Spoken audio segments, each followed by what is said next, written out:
선관위 국정조사 특위 주진우 위원입니다. 너무나 충격적입니다. 국민들은 선관위가 이 정도로 썩었을 것이라고는 상상도 못하셨을 것입니다. 지난 제21대 대선에서 선관위는 투표율을 고의로 조작했습니다. 그 사례와 증거를 공개하겠습니다. 첫 번째, 서대문구 홍은이동 투표소 3곳에서는 매 시간마다 투표자 수를 100명 단위로 임의로 지어내서 허위로 입력했습니다. 오전 7시 100명, 8시 100명, 9시 100명, 10시 200명, 11시 100명, 12시 200명, 13시 200명 등 투표자 수가 11시간 연속으로 100명 단위로 증가했습니다. 여기가 무슨 북한입니까? 투표 수를 일부러 제한한 것입니까? 서버에 100명 단위로 허위 입력한 것이 분명합니다. 이뿐만이 아닙니다. 창원 의창구는 오전 7시부터 정오까지 5시간 연속으로 투표자 수가 정확히 100명씩만 증가했습니다. 역시 조작입니다. 이런 방식으로 100명 단위로 끊어서 투표자 수를 부정 입력한 투표구가 전국에 5곳이었습니다. 두 번째, 갑자기 일정 시간 동안 투표자 수가 단 한 명도 증가하지 않은 투표구도 90곳에 이릅니다. 예를 들어 경기 오산시 남촌 1투표구에서는 1시간 동안 259명이 증가했다가 그 뒤 3시간 동안은 단 한 명도 늘지 않았습니다. 세 번째, 2시간 이상 연속으로 1명 또는 2명만 증가한 투표구도 14곳입니다. 사례를 살펴보면 서울 강남구 세곡동 1투표구에서는 1시간 동안 292명이 증가한 직후 2시간 동안 단 2명만 투표했습니다. 투표율의 추이상 이렇게 갑자기 투표가 멈출 수는 없습니다. 이번에 그 범죄 수법이 드러났다시피 투표수를 허위로 조작한 것이 분명합니다. 결국 지난 대선에서 총 109곳에서 투표자 수를 고의 조작한 것이 드러난 것입니다.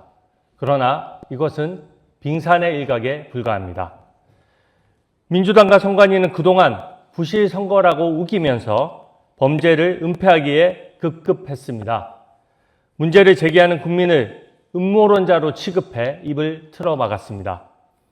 이번 지방선거에 이어 지난 대선까지 투표자 수를 서버에 고의로 허위 입력한 것은 조직적, 습관적 범죄 행위라는 것을 의미합니다.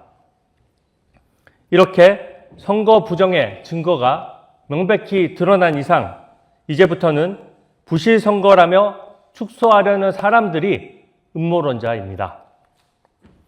민주당이 문제를 애써 덮으려 한다면 선관위의 한패이자 공범이 될 것입니다. 다음과 같이 강력히 요구합니다. 첫 번째, 선관위는 진상조사 운운하며 증거를 건드리는 행위를 즉각 멈추시기 바랍니다. 수사의 대상자가 증거를 인멸해서는 안 됩니다. 특히 선관위 위주의 올림픽공원 재검표는 증거인멸 행위입니다. 할 때마다 달라지는 선관위의 재검표 결과에 국민들은 승복할 수 없고 특검의 강제 수사만이 진상을 규명할 수 있는 유일한 방법입니다. 둘째, 합수본은 왜 이리 수사를 미적됩니까? 특검이 발족될 때까지 신속한 강제 수사로 증거를 최대한 확보해야 합니다. 선관위 말단 직원 달랑 2명 입건하고 부분적으로 압수수색하는 것만으로는 증거를 조기에 확보할 수 없습니다. 신속 엄정한 수사로 최대한 증거를 찾아서 특검에 인계해야 합니다.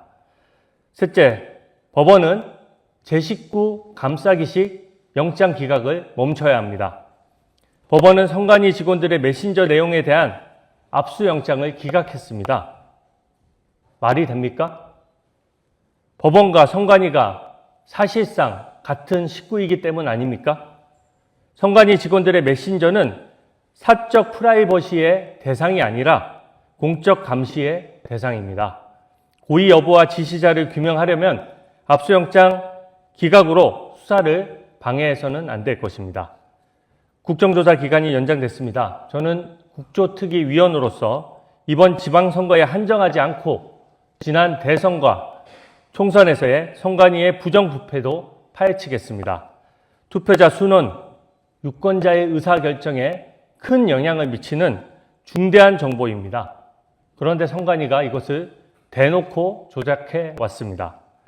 선거관리위원회가 아니라 선거조작위원회입니다. 이번에 부정선거와 선관위의 비리를 바로잡지 못한다면 자유민주주의는 중대한 위협을 받습니다. 민주당도 선관위 편을 들지 말라고 다시 한번 강력히 경고합니다. 이상입니다.